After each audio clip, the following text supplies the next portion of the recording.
if I will just start. Oops. Okay, so today's panelists, there's me, and then there's also Alec, Emily, and Brandon. There's just a quick page of fun facts for all of us. Today's format for today's meeting, everyone will first start with 4 little squares. So like past summer, a highlight from their past summer, something bad from their past summer, or something that they didn't quite like, something good about this summer, and then something that they kind of aren't looking forward to for this summer. And then the end will also have just a general piece of advice or something that we want to tell everyone who's here. And then the second part, Kevin will be giving like a big talk about all the things that he wants to talk about and advice for you guys so that you guys can improve your summers. And then I'll start with my 4 squares, I guess. So this, past summer, that's something that I really liked was I could spend time by myself to improve the things that I wanted to do. Like, so I could improve my own art, but also because there was no school, I didn't have to keep worrying about grades and trying to keep grades up. I could just focus on what I wanted to focus. And then the past summer's goal, I guess, would be for me, I didn't really have a goal for where I was going. Like it didn't have to be like a very specific, I want to do this specific thing by the end of the summer, but I was kind of just wandering and I didn't have anything I was doing specifically. I kind of just tried like a bunch of things that weren't related and I didn't get anywhere with them. So I found that kind of dull for the past summer. This summer, that's I guess a good thing would be for fencing in general. First of all, I got just so I could qualify for the fencing summer nationals. So that's something that I'm looking forward to for the summer because that's more of a goal that I set for myself, and I wasn't kind of just wondering. And then the fear for the summer, there's like a test I have to take in August for the school I'm going to, and it's like math related, so that's like one of my major subjects. So that's probably something that I'm not so looking forward to. And then the general advice would just be having a goal and then not something like very specific. I want to do this specific thing by the end of summer. It's just like I want to improve on these things, and this is how I think I should improve on them. So that's my side for these. Then next we'll go on to Alec, who can share. Players, I'd say my past summer highlight would be CS and programming. So I went to like a summer camp last year, I think, very concerning this stuff, and it was really fun. I learned a lot of things, met a lot of new friends, hung out with a lot of old friends, and it was just a great time overall. For my past summer goal, it'd probably be quarantine, obviously, since we couldn't go to a lot of places, everything was closed down, not a lot to really do. This summer's best would probably be like CS and like just in general research. I'm interested in that kind of stuff. Like I want to know more about these kinds of things, want to explore this subject matter more. And for this summer's fear, I think it's standardized tests because I have to like review a bunch for the SAT, which isn't something I really want to do, but something I have to do, I guess. And for my general advice on time management, I'd say using time efficiently is very important. So for example, like while doing work, try not to get distracted and try to focus completely on the tasks that you have at hand. It's also like important, I'd say, to have a calendar or planner to mark down events and tasks and times so that you don't forget about things such as like deadlines or when everything should be done.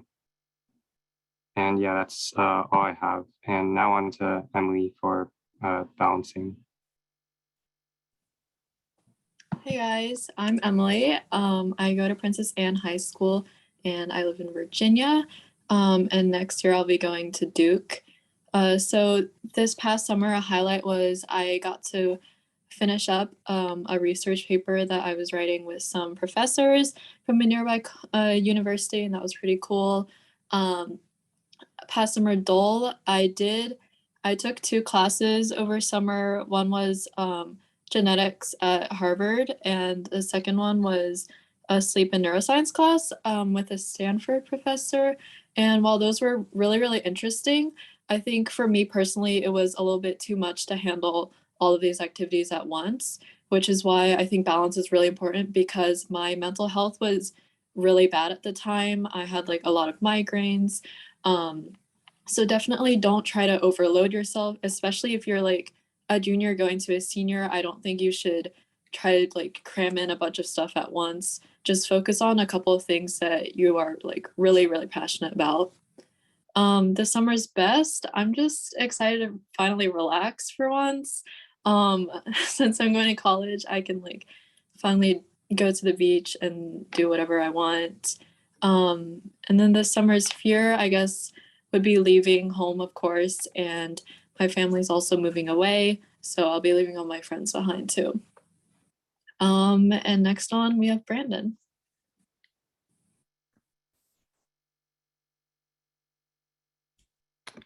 Here's my slides loading. Okay, hi. Hello, I'm Brandon. I'm a senior at Palo Alto High School. So a past summer highlight of mine was actually with FutureBridge. I led like a team of 5 to deliver a 8-week Java programming course to like middle schoolers to early high schoolers. And basically we taught like all the basics of the Java programming language and like all the basics. And I guess it was like really interesting to me because I was able to share my interests with others and also like educate them about it. So I think that was pretty cool. A past summer goal of mine was lockdown. I mean, I guess you could still go to places, but like for me, I had a grandparent at home, so I was kind of like not willing to take any chances. So I was really stuck at home for most of my summer, and that was like a bummer to me because I had like a lot of interest in like music. I take like piano lessons, and I also had badminton training outside. So those are like where most of my time was spent, and it was kind of a bummer not being able to get to be able to do those. So I guess you can say I was a bit like less motivated and driven to find new things to do, but luckily like I was able to, as I said before, I was able to get an opportunity with FutureBridge to teach a job class and also did like a research project. So I was glad I was able to find some things to do. So let's move on to this summer's best. So I'm looking forward to like finishing an app I just started recently. So this is actually an extension to an app I did like a year ago. And the app is basically, so I work with this organization called Project We Hope, and they like run this homeless shelter. And they also run like a service with like shower trucks, and shower trucks are like mobile trailers that provide shower and laundry services. So the homeless who are issued government funds can download the app on their phones, and they can locate the shower trucks and their operating times. So the extension is I'm actually working again with this organization to create a maintenance system for these shower trucks. There's like multiple shower trucks. So like right now they're currently using like paper forms to give updates on the conditions of the shower trucks. So this app will be like much more efficient, and like papers can easily get lost, but like usually like information on the web is not going to. So yeah, that's my goal for this summer. And I guess this summer's fear is like a fear. I don't have many fears in general, but one specifically is like the fear of failure. So I guess I'm fearful that I'm not like completely ready for the next step of my life at college. And yeah, that's generally something I'm fearful of. But I guess the lesson is just to, be yourself and not like think too much about the future. Focus on what you have in the present and just make strides with what you have. And summing up these 4 elements, I think it delivers the overall message of just exploring with what you have. Like, especially if you have an interest, like find ways that you can expand it. For me, programming is one of my interests, and it's obviously started with just taking like an AP class at school, but I figured you can do much more with it. For me, obviously, I talked about it before, you can teach others about it, share your interest with others, and you can obviously apply to real world situations such as like creating an app. So yeah, that wraps it up for my segment, and let's move on to Kevin. Okay, so before we do that, I realized I forgot I did not introduce myself, which is, and then also that I have some questions for everyone who's just spoke. So I'm Jing Jing. I'm in 8th grade right now, and I live in Fremont, California. And also, I guess, Alec, do you also want to introduce yourself real quick? Yeah, sure. My name is Alec Zhang. I'm a 10th grader, rising junior at the Harker School in California. All right, and then also since Emily and Brandon did a good job of like actually introducing yourselves like they were supposed to, I guess I have some questions for all of you guys. So I guess Alec, how did you like because I know you do fencing and also you have like good grades. So I guess how will you like balance the time between all the traveling for fencing and like any of the all of the academic stuff? Sorry, all of the academic stuff that you need to do. So I guess to like balance it, or I just like mostly utilize the spare time I have to like complete all my schoolwork and then have like my other, I guess, set times for fencing. So basically, like when I'm on the car or when I'm flying to go to somewhere for a competition, I just do schoolwork on the flight or on the car ride. So or at the airport, so as to not like waste any time. And so that's mostly how like I allocate my time. As for like maintaining time efficiency, I think as I said before, like I just try not to get distracted from like texting friends, watching YouTube videos online. I try to like focus in on my work for a set period of time before maybe I take a break. And so yeah, that's basically like how I like balance my I guess schoolwork and my like athletics. Thank you for that good answer. And then also next person I guess would be Emily. And also, do you have any like advice for rising seniors that you haven't so far talked about? Um, oh, I think it's a really good idea to start on the college app early because I didn't. I started it in like September and for me like I could deal with both school and the application, but I know a lot of my classmates were struggling getting everything done. So I'd say really like at least look at the questions in the summer like right when they come out. Yeah, that's a point of view because then you would have all the rush of doing everything plus the application. And then also Brandon's basically the same question. If you have any separate advice other than that. Um, yeah, like generally the same thing about the college applications and like also don't slack off in your classes. Yeah. And also Brandon, another question I guess, really quick. What was like, how did you decide on which college that you were going to choose? Um, I mean, I guess I mean, you have to consider like a lot of factors. Like if you're debating between two colleges, I guess you can consider like location, like weather, generally like what the college atmosphere is like. I guess you can also consider like the demographics there. Like there's a lot of things to consider, but I mean, if you're really debating between two colleges, it probably means that they're both good choices and like you're not going to regret your decision. So yeah. Thank you. And then now we'll move on to Kevin for the next part of the presentation. All right. Hello, everyone. How's it going? I'm Kevin, kid on the screen. I'm the founder of Zen Ed, coach a lot of students ranging from middle school to high school. And been doing it for a few years now. Started with teaching some writing. I used to be a really bad writer in high school.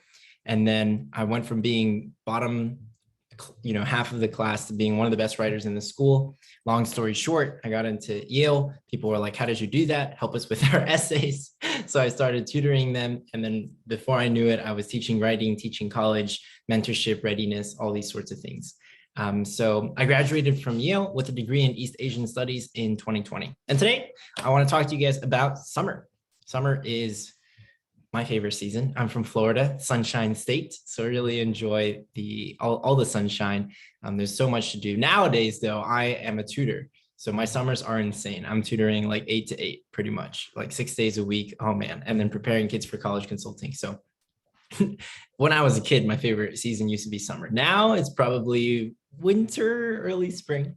But anyways, I had a question for you guys real quick, which was, do you guys mind telling me what grade is everyone in? So if you guys could send your grade in the chat, what grade will you be in the fall? What grade will you be in the fall 2022? That's going to help me out a lot. Oh, cool. Leon's here. I know you. We have Ian. We have a few people I recognize. Elaine's here. Okay, 8th, 10th, 10th, 6th, 9th. Okay, all right. 8th, 10th, 10th, 6th, 9th. Obviously, if you're going to be a rising senior, then your number one priority is going to be college applications. For some of the high schoolers who are rising like 9th and 10th grader, we'll talk about some other really great things that you can be doing in the summer. 6th graders, you can kind of enjoy a little bit. You can get ahead, prepare, but you guys don't need to be taking some of these like programs so seriously. Okay, cool. This is good to know. Mainly high schoolers, early high school, mid high school. Okay, this is my profile. I've helped a lot of students, mentor them in particular, starting in 7th or 8th grade, or 9th or 10th grade, all the way to senior year in college. Reason being, we've learned that mentoring kids over a long-term period just really increases their overall ability to develop as a person, and also odds for getting into a great top college. The logic is like, if you approach, let's say, an Olympic coach and you're like, coach, can you help me get into the Olympics 2 months before the trial? It's going to be pretty hard.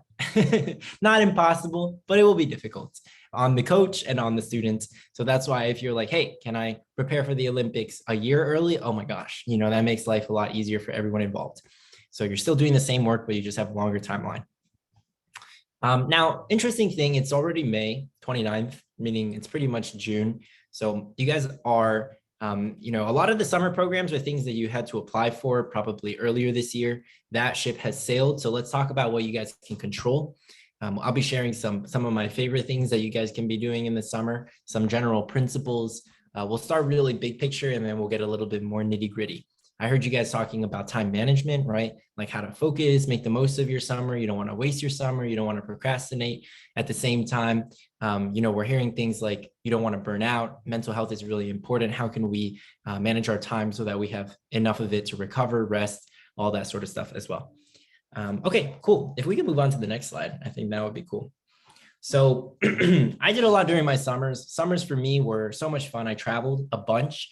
And for those of you who are curious, I highly recommend doing multiple things in your summer. Do multiple things during your summer. I did a lot of like 1 or 2 week camps, and I think that helped me out. Like a lot of these college programs have 4-week sessions. They have 6-week sessions. Sometimes they have 8-week sessions, but I would do the short ones. I would do like 4 weeks, 6 weeks. And that way you have time to do a bunch of other things. Like I did a 7-day camp with National Geographic, and I went to Alaska for free. Speaking of how you do things for free, it's all about writing. I wrote National Geographic a letter, and I was like, I cannot afford this trip. However, I really want to go. Here's why. And you would be surprised how many times you'll get money or you'll get offers just because you're the squeaky wheel who complains. I wouldn't say complain, but you ask, right? If the baby doesn't ask, it doesn't get milk. My mom used to tell me that, or something similar in Chinese, but that's the American English equivalent. If the baby doesn't cry, it doesn't get milk. So another thing that I really recommend is if you see a program you like, right? I would every winter, guys. So this is November, December, winter break, Christmas break, sit down and create a little spreadsheet. I don't know how my mom knew this, but she did. And she drilled it into me. And now it was like literally one of the most life-changing things ever. Thank you, Mom, because she would force me to sit down and I would be so mad. I'd be like, all my friends are out having fun, winter in Miami, beautiful beach, right? Like people are going to Sky Zone, they're jumping on trampolines. Meanwhile, I'm typing away at this stupid Excel spreadsheet. But then come summertime, I created a list of, let's say, 20 or 30 programs. Then I would end up applying to half of them, 10 to 15. Okay. And then I would get into about 5 or 6 of them. I'd get into like 5 to 8. And I could reuse a lot of my essays, and they were amazing practice for college admissions. And then I would choose, right? I'd get into 5 or 6 and I'd be like, okay, I was really hot. I was really feeling myself at that point. I was like, oh, if you guys don't give me money, then I'm going to go to this other camp. I used to say things like that. And all of a sudden you become a hot commodity. The thing about summer programs also is that it's a snowball. So for those of you who are younger, right, rising 8th graders, rising 9th graders, your first summer program is typically the hardest to get into. Once you've gotten into 1 or 2, you have a few under your belts, right? Number one, you feel more confident. You're like, I've done this. I can do it again. And number three, I should say, is that when you apply, you can send a resume, you can attach honors and awards that you have done. You're like, I've been to this program before, I've done this competition, and all of a sudden you look way more legit. You look way more ahead of other high schoolers, right? Especially because at the high school stage, a lot of people don't do their first summer program until 11th grade, 12th grade. If you've done one or two in 8th or 9th grade, then, that's kind of a big deal. Especially, I mean, it's tricky, there's always like age restrictions and this and that. Always look for a mix of all kinds of summer programs. We're talking about volunteering at your local science museum, interning with a local bakery. Like, you can do all kinds of things. You can obviously apply for like university programs if you're old enough. Anything and everything. Just look up for things you are passionate about and interested in, and chances are you can find a camp for you. Leveraging referrals, asking your friends what they did over the summer. That's how I learned about 90% of my camps. I'd be like, what'd you do? What'd you do? What'd you do? They're like, yo, do this. You'll get a scholarship. Do that. Kevin, I trust me. If you do this, you'll get a scholarship. All of the things I did were my friends telling me about those programs. So I was really, really, really lucky.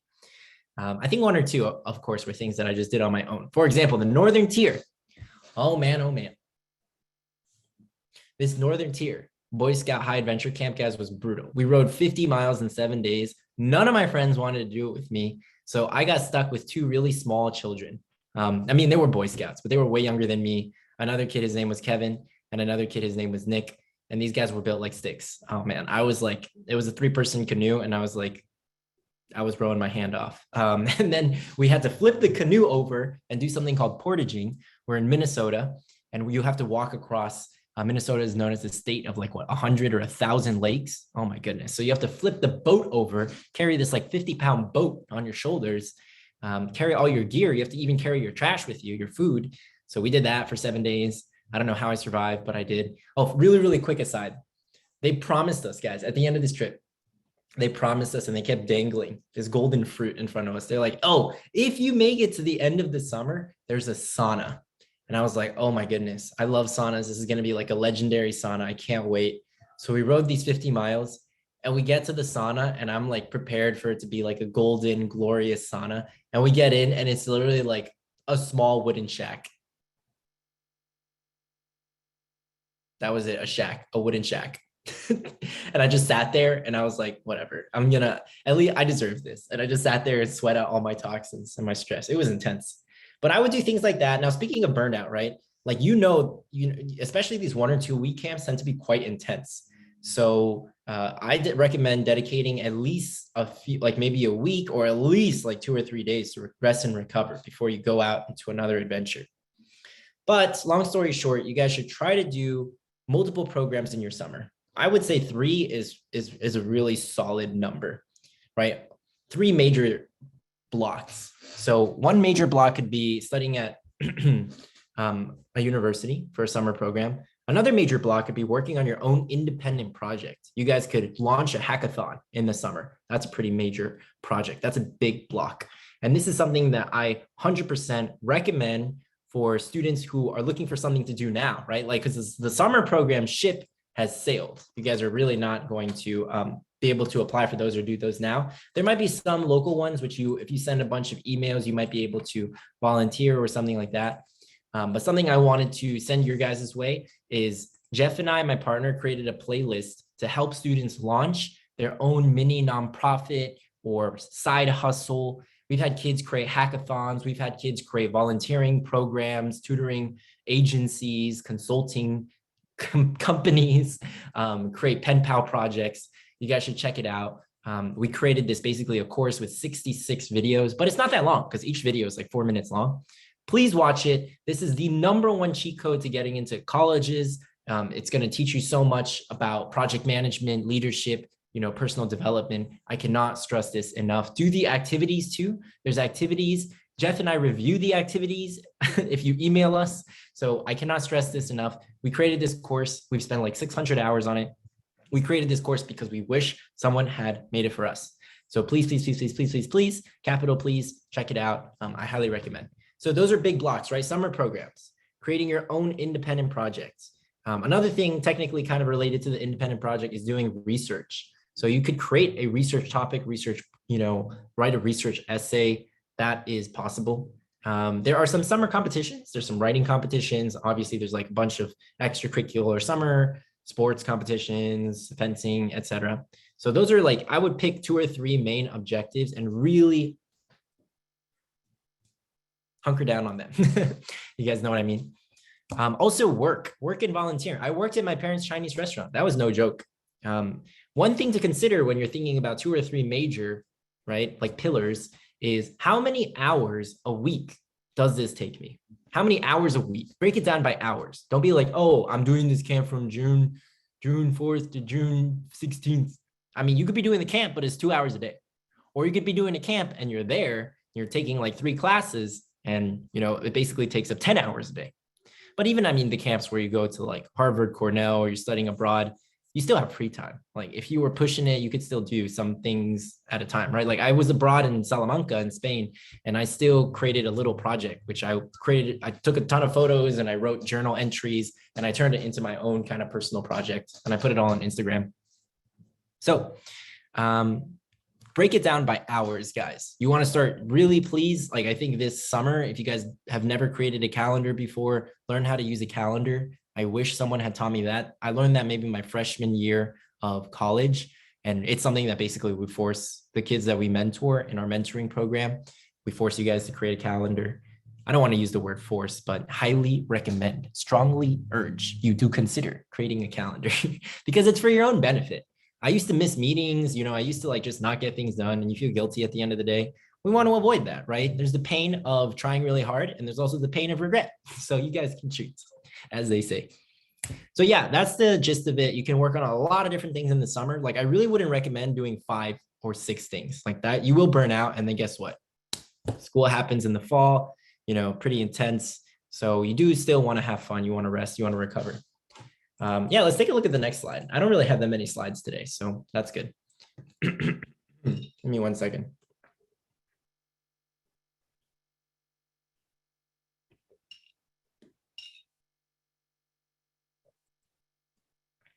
Okay, so we've talked a little bit about some of these already. What can you do? We've talked about doing the independent project, doing summer programs, volunteering, research is a possibility. And self-studying is really, really key. Like a lot of you guys are going into high school and some of these classes in high school are really freaking intense, right? Like AP Physics, AP Econ, AP Chemistry. These classes are no joke. And if you're taking like 5 or 6 APs, you should expect like a pretty hefty course load. Sometimes your teachers don't really teach that well. So you have to go on to Khan Academy and watch some of these things on your own. And let me tell you guys, I went to Exeter. Phillips Exeter Academy, which was ranked the #1 high school in America. And even still at this school, there would be times where they teach things and maybe they were teaching it well, but we just weren't understanding it. So I remember hanging out with one of the best students in this school who went to Harvard, had one of the highest GPAs ever. And I was like, what do you do? She literally pulled up Khan Academy. I kid you not. So what does this mean? Does this mean that Exeter's education is a failure? Well, yes and no. What it really means is that you guys need to start learning how to teach yourself. You guys need to start learning how to teach yourself. How do you learn? Are you guys auditory listeners? Are you visual learners, auditory learners, etc.? So you guys need to start figuring out, how do I learn, right? I think this goes into the reflect component. Who am I? How do I learn? What's the fastest way for me to learn? How do I master material, right? Do I like reviewing the material all at once and then diving deeper later? Do I learn by doing? Do I learn, right? You guys want to start figuring that out. And I highly recommend at least review self-studying 1 or 2 high school courses before the school begins.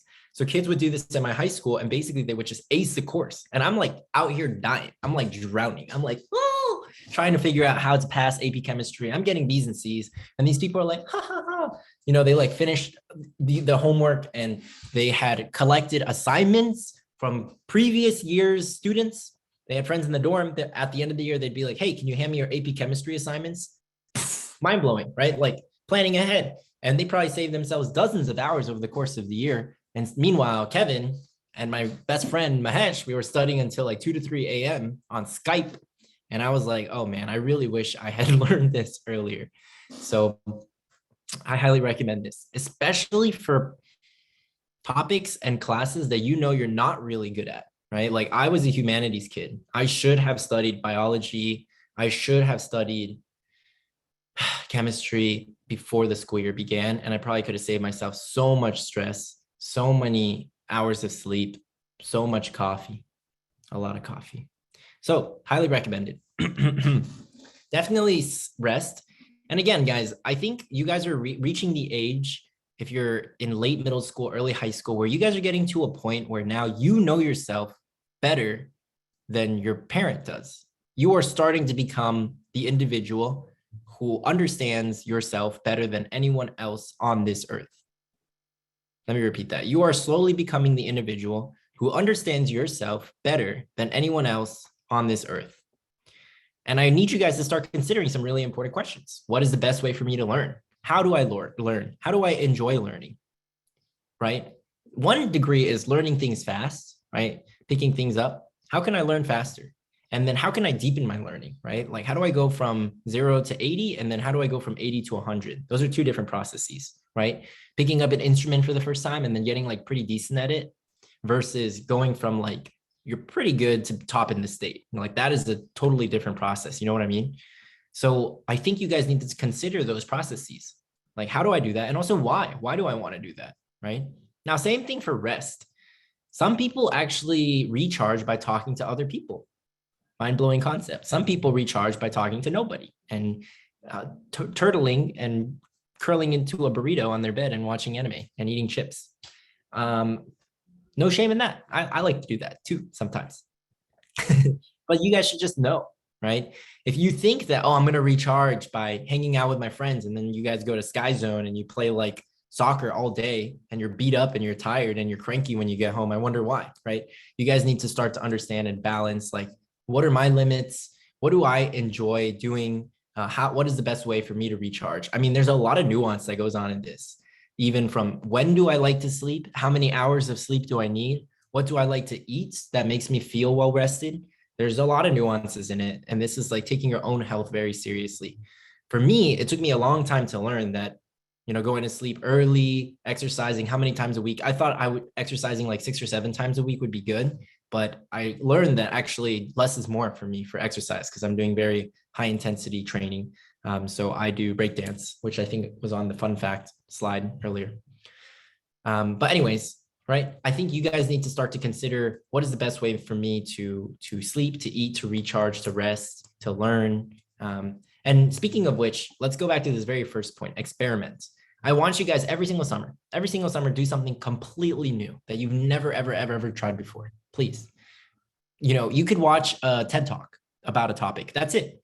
I'm talking about 1 or 2 hours the whole summer. That's like the baseline. That's like the bare minimum. But if you guys want to really dive into something and be like, let me try learning something new, like I'll take a Khan Academy 8-hour course, 8 hours over the course of the summer. That's nothing. You could do that in a week, right? Just trying it out. Try something new, try a new hobby, try a new course, an academic subject, see how you like it. Why? Why is this so important, guys? I want you guys to try this stuff out and figure out what you like or don't like as soon as possible. Because you don't want to be that sophomore in college being like, oh no, what do I want to major in? What do I want to study? Like if you had figured out that economics is not for you or something like that earlier, you're just going to save yourself more time and stress down the road. Now, that being said, try something new, try something. When you get older, it's worth reconsidering and retrying stuff that you previously didn't like. You're a different person, but we'll get to that. That's a point for another time. So anyways, long story short, try something new.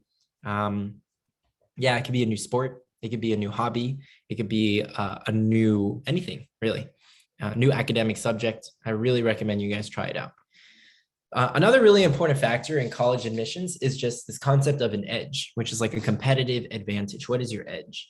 And by 10th or 11th grade, you kind of want to figure out what your edge is, right? Are you STEM? Are you humanities? I think it's good to figure that out sooner rather than later. And by experimenting, this helps. You can experiment with an independent project also. Yeah. You can experiment using an independent project, right? Like let's say you are interested in coding and you decide to learn about some of its applications, and then write a little research paper about AI and biology, AI and stem cells, and how they're coming together. You go through this process, you do this paper, you research, you write, you edit, you revise, you publish, and then you're like, that's not for me. Now, some people might think that this is a failure, but it's not. You actually just learned so much about yourself, right? You did all this research and you're like, I thought I was interested, but I'm not. But it was still a good experience. So that is something that's really, really valuable. I highly recommend you guys do that, continuously do that. Summer is probably the best time though to do that. Okay, and again, guys, if you have any questions at all, please message me in the chat. Or you can just hit message all chat. Give me 1 second.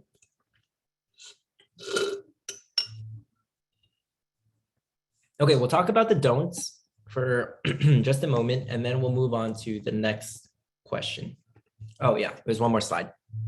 Keeping it short, not too many slides. Don't.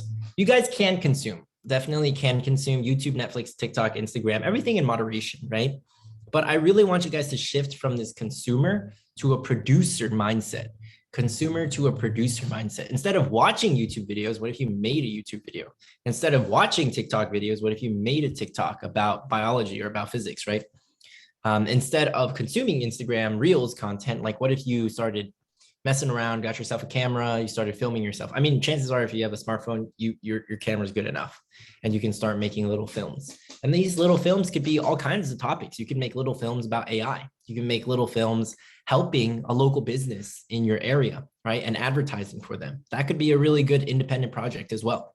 That's really important, guys, shifting from this consumer to producer mindset. That's like one of the main takeaways from today's class or session. It's not really a class.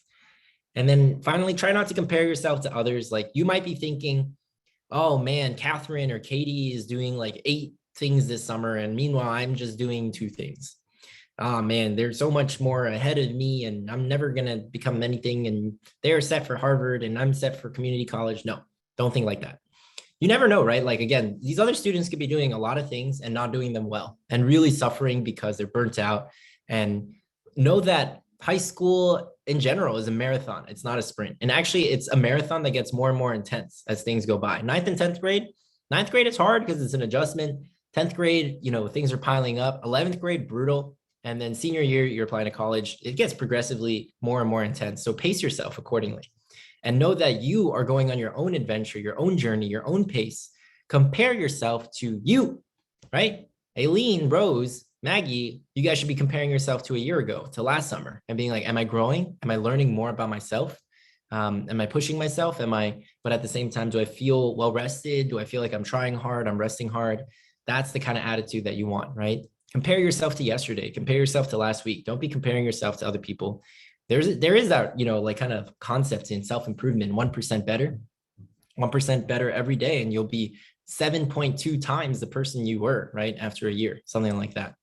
I don't know if that math really adds up. I'm a humanities guy. I think that's right, but you'll be exponentially better if you just try to improve day in, day out, 1%, a little bit at a time. Incremental progress is key. Okay, let's move on to the next slide and talk a little bit about SMART goals. You guys have probably heard what a SMART goal is, but for those of you who are hearing about it for the very first time, a SMART goal is S, specific, M, measurable, A, achievable, R, relevant, and T, timely. So actually this summer, I have a SMART goal. I'm trying to write a fantasy novel. And in particular, my goal for the summer is to write an outline. That doesn't sound like much, but also note that I'm teaching like 40, 60 hours a week. So I'm trying to squeeze in this fantasy outline while also breakdancing and trying to hang out with my girlfriend and also traveling a little bit. So it's going to be pretty tight. So I'm looking for a detailed 12-page, 16-page outline, trying to write the first 10,000 words by the end of August. That's my goal. Now notice, right, just how specific it is. I put out a date, I put down numbers. That is so important.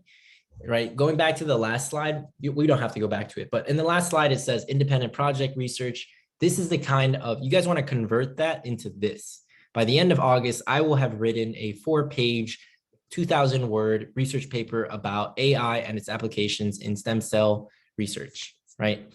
And then specifically with the lens of blah, blah, blah, blah, blah. So these are the kinds of goals that you want to set. You want to set like 2 or 3 of these, and I think that's pretty good. Then you work backwards and you're going to say, okay, by July, I will have written, in total, it's a 4-part story. So each part is like 3 pages. a 3-page outline. So by July, I'll have written parts 1 through 3. By June, I'll have written parts 1 through 2. By May, I'll have finished part 1, which I have done. Very proud. That was kind of tough last week, but I got it done. And you work backwards.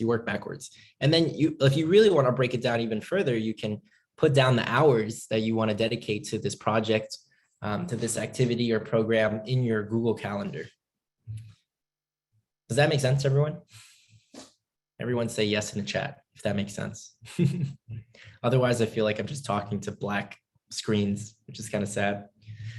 And yeah, please, if you guys have any questions at all, feel free to message me or message the chat, I should say.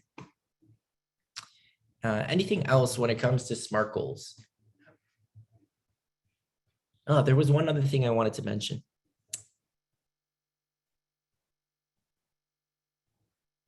Oh, no, I think this was pretty much it.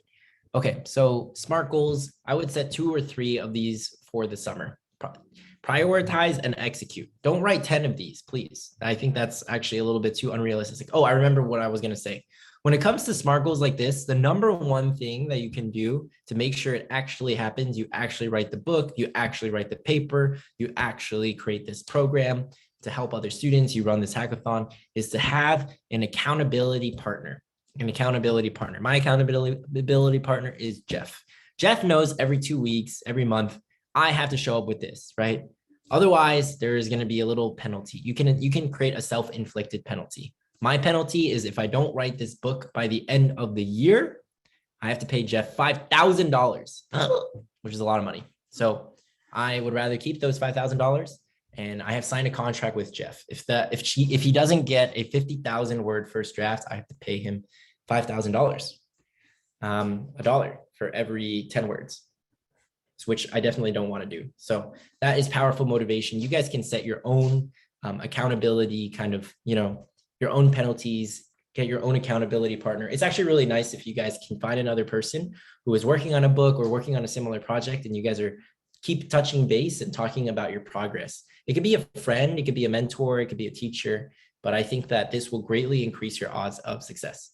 It's actually taken from workout psychology, and the people who are most likely to stick with and finish a workout program are those who have a partner, and they show up together.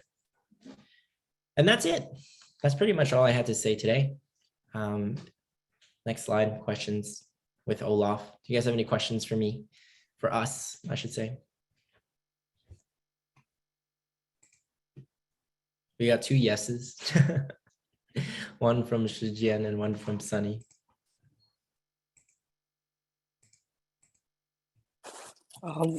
Just about like the last bit of time, I have another question for like the panelists, and I'll go back to the fun fact slide because that didn't really get a lot of attention.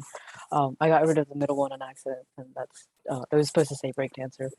But I guess for all like the panelists, if you guys have any like, what's like the most interesting or like kind of out of the box thing that you've done for like any summer, would be the question.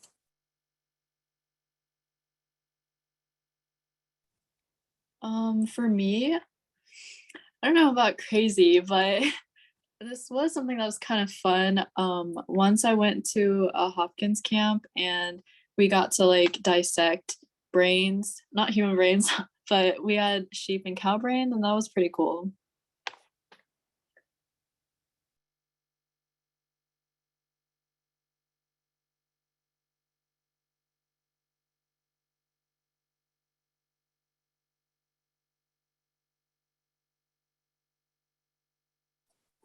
And then I guess I'll go, which I haven't done a lot of like interesting things over the past summers, which I kind of hope to change like this summer. But I guess kind of the thing that I like, it's not really the most interesting, but I went to like an Alone for Kids camp, which I've done like multiple times over the summers. But there's this one I did. It had like ceramics, so the teacher was actually my old like a teacher from my elementary school, and so he was like I kind of already knew him, but he was like he had like a really quiet voice, but he was like a really nice teacher. And so for that class, we did a lot of for like we planned out our ceramic like projects, and then he had like actual kiln fired clay, so it came back all like nice and clinky, and we got to like glaze them and then also paint them over with good paint and bring them home. So I guess that was like the most kind of interesting, I guess you could count, project or the thing I've ever done for a summer. But then also, I guess, Brandon and Alec, if you have anything to share for this question as well.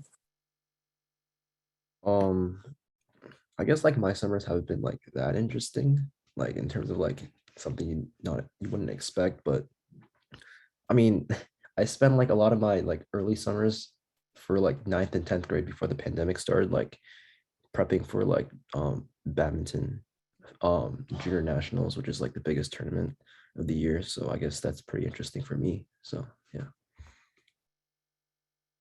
I guess for me, one fun thing I did was like I think a few summers ago. I went camping or backpacking with like some of my school friends, and our chaperone was one of our teachers. And basically, we just for a week we just went outside. We brought our tents, and then we brought food everywhere. And then we hiked for a long time. I remember it was really hot. Uh, I sweated a lot. It smelled really bad, but I think it was a overall fun experience to hang out with everyone.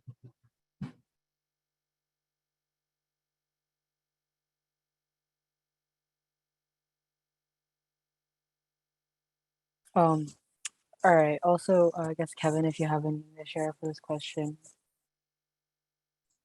Yes, guys. So if you guys have any questions, now would be a great time to ask them. Let's see. Ask people for questions. Yes. Do you guys have any questions at all? Please, please, please. Don't feel free. Don't be shy. I don't bite. What would be a good thing to do in the summer for 8th grade? So self-study for 9th grade courses. That is highly recommended. Try an independent project for sure, for sure. Volunteer if you can. Those 3 things would probably be your best bet at this point, Leon. Good question. Good question.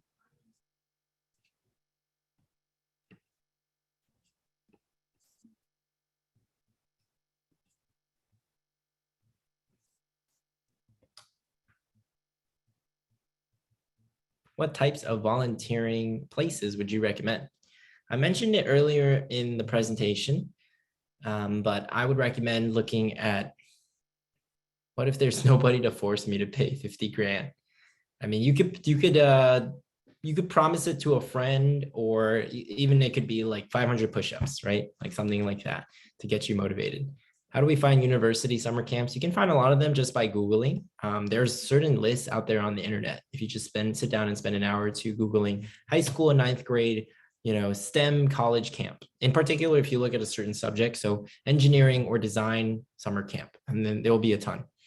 Types of volunteering places, I recommend local camps that you've participated in before. There used to be like a ton for me in Miami-Dade Community College, and I know there were a bunch of high school volunteers. You could even volunteer just at a institution. Like if you're really interested in cooking, you could try to volunteer or work at a place related to that, a restaurant, a cafe, anything. If you're really interested in medicine, right, you can message a few different clinics in your area and say, can I shadow? Can I come in for a day? What can I do? So try to think of places that in your own community. It's going to vary, very based on your location. Yeah, these are great questions. Any other questions in the chat?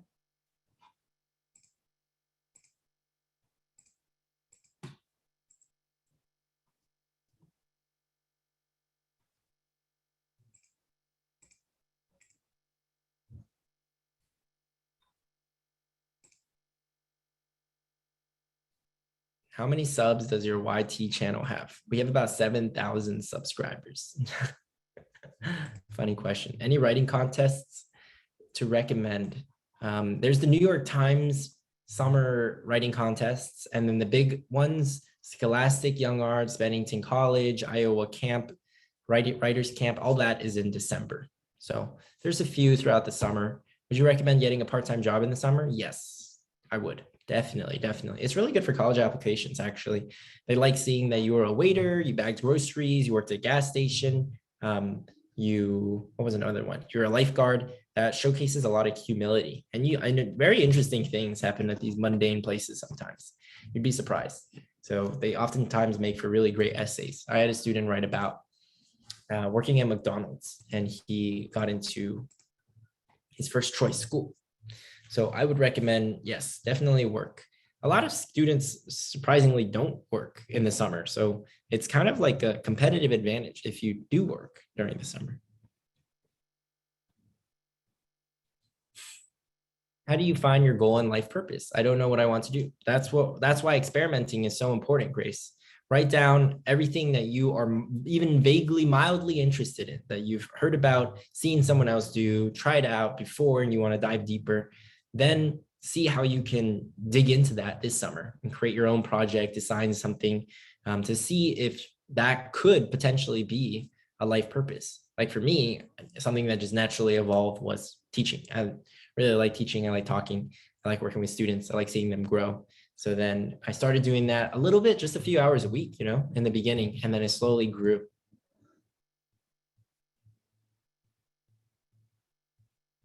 Can you talk more about how you convince organizations to pay for your trips and activities? Good question.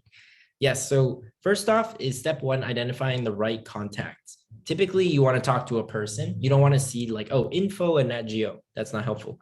But you want to try and talk to the leader of the program. You want to figure out how you can get in touch with someone there. You can find people on LinkedIn. You can try to talk to people who've done the program in the past, and they can send you someone's email. Then apply, get in. After you get in, then you ask them to pay.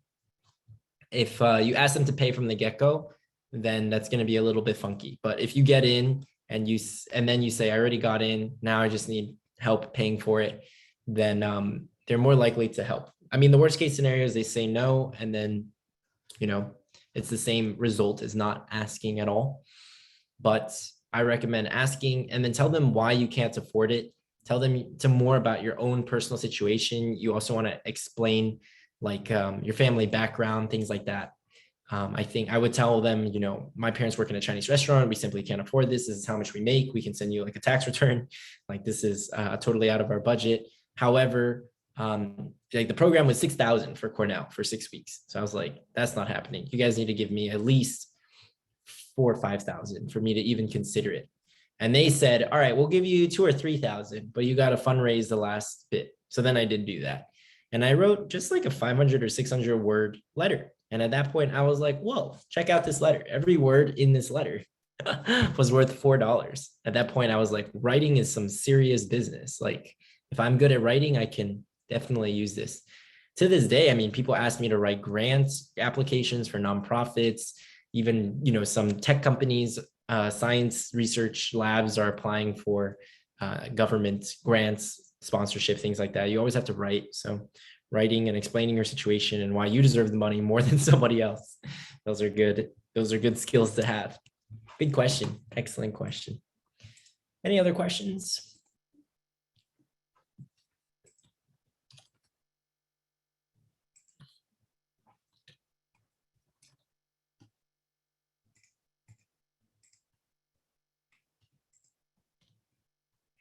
All right. You guys can continue typing questions in the chat, but just a reminder that if you were admitted to the Future Projects Idea program, just to keep an eye on your inbox for like any emails that come in, because all the important kind of like starting information will be in the email that we send.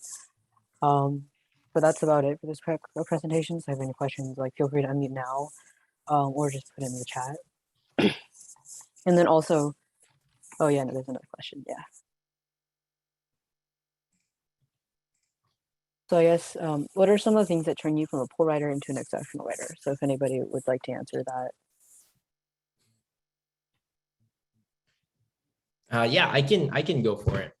I mean, we teach writing. The first thing to do is one of the best things to do was to study award like the best students in my school. I was like, how do they write? What is their process? What does their end result look like? You could also go in my school, you could look at past winners of prizes. So there would be people who are winning research prizes, people who are winning like analytical prizes, creative writing prizes, and I would study them like crazy. And I would challenge myself to write something really close to it. I would do something called ghostwriting, where I would copy their sentence structure. I would steal their transitions. I was like stealing like an artist. I was like, okay, what makes their thesis strong? How can I make my thesis sound exactly like their thesis? It was almost like a form of semi-plagiarism. But I think that's still a very good exercise to begin with, right? Like before you start messing around with the pizza recipe, you should probably follow somebody else's recipe, right? Make like 100 pizzas and then you're like, okay, I understand the art of the pizza.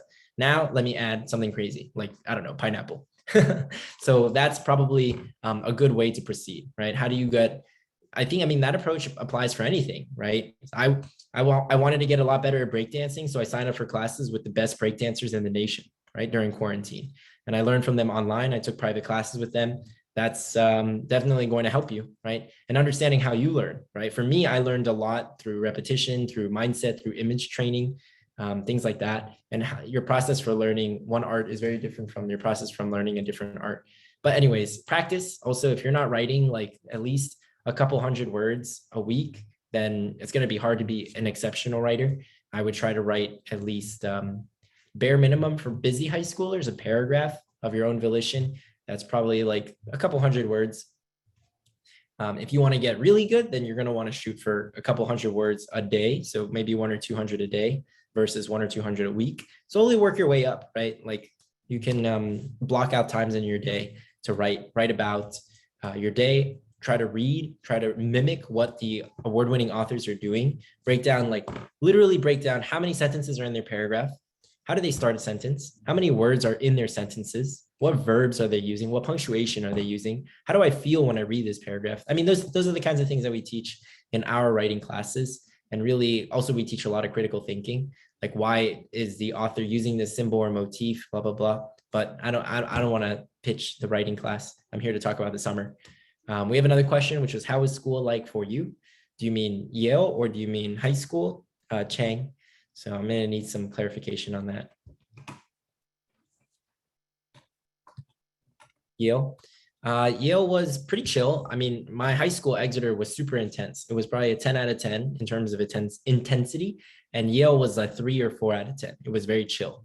So I chose a relatively, East Asian Studies is a relatively easy major. So I just, I was really good at writing at this point, and I could, because my training was so intense in high school, we were writing a bunch of essays. I mean, some public high schools, I hear from my students that they're writing 2 or 3 essays a year, which is not that much. At my high school, we were writing maybe 20 or 30 essays a year. So we just got a lot more feedback. It was way more intense. The standard for grading at Exeter was higher than the standard of grading for Yale.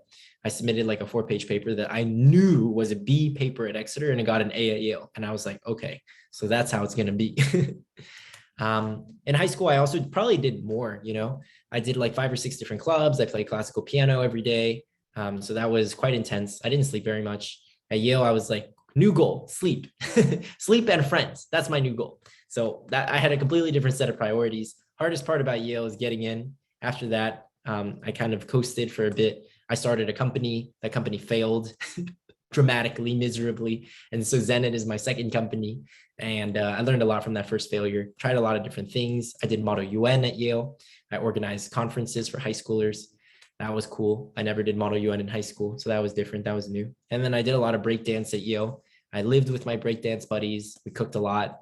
Yeah, it was a good time. What critical areas do you think made you accepted by Yale? Definitely, it's going to be pretty hard to get into an Ivy League school without national awards or international awards. So speaking of summer programs, some really prestigious summer programs can count as international awards. So you guys want to plan accordingly. I did one called Global Citizens Initiative, which was counted as an international award. I studied abroad in Spain. I got the scholarship. They only give the scholarship to 1 out of 40 kids. So those are honors, right, that I'm getting. Then when I went and did the program, this is another cheat code. Oh, that I haven't told anyone. This is juicy. You're never going to get this anywhere else, which is after you do the summer program, especially programs with a teacher. So I did a summer program in the University of Salamanca with Spain. I got my teacher to write me a recommendation letter. I was like, hey, can you guys write me a recommendation letter? And they wrote me an amazing, glowing recommendation letter. Now, here's the real kicker. I went to Cornell and I did the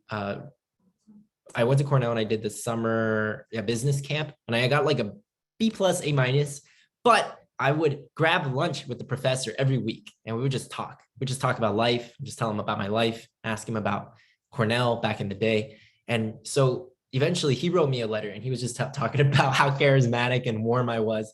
And I managed to attach that in my application to Yale, which was super cool. And I actually think that played a big role. They really take recommendations very seriously. Maybe up to 20% of your application is recommendations. Recommendations are a really, really big factor. So making sure you ask the right people and they do that. My writing classes, just email me if you're interested in writing classes. Here's my email. Here's my WeChat.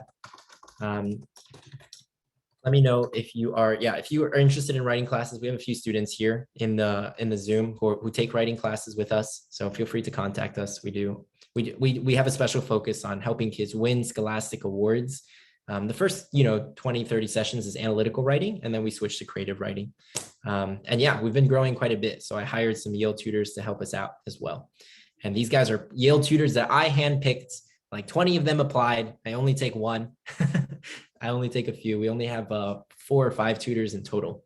So they're very, very excellent. And unfortunately, I can't teach everyone now because I'm like tutoring 40, 60 hours a week. And I have students that I've been tutoring for years, and it's hard to take on new students at this point in time, especially with college applications and things like that. But we have other people who I've trained, and I watch recordings of their classes and I give feedback. Okay, guys, we're pretty much out of time, so let's wrap it up. We'll call it a day. If you guys have any other burning questions, you guys can feel free to email me. You guys can WeChat me. You can, you can check out my website. It's just called ZenEd. It's not very updated. We're working on revamping the website over the summer. So if you just want to learn more about our services and what we do, feel free to call me. We'll just email me first, and we can figure out a time to call. I assume most of you guys are on the West Coast. I'm in Washington, D.C., so I'm in EST. But yeah, feel free to contact me via email. That's probably my preferred method of contact, or WeChat. WeChat's fine. I'm on WeChat a lot. I speak Chinese too. Okay, guys, thank you so much. We'll wrap it up. Let me hand the microphone back to Jing for some final thoughts, and then we'll call it a day. Okay, thank you.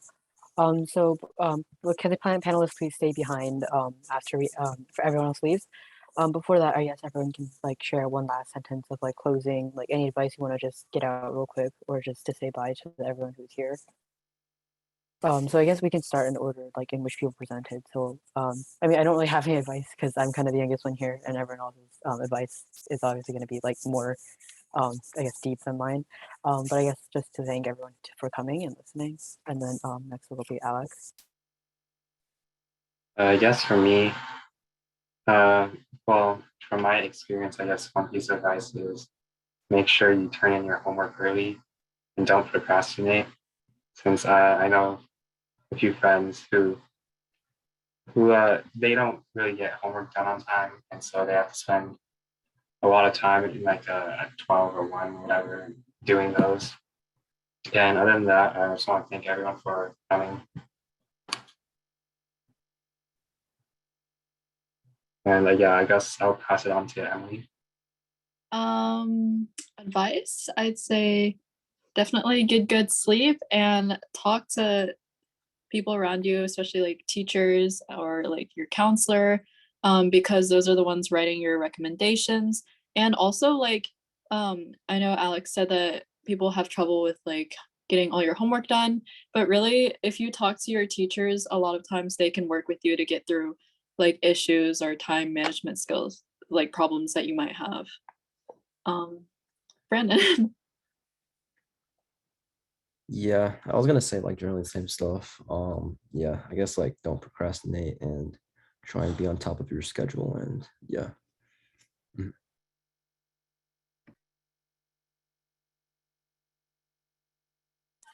All right, so thank you guys for coming, and I guess that'll be about the end. Again, like all of Kevin's contacts will be like he like put in the chat, and also they should be on the Future Bridge website as well, and also check out his website.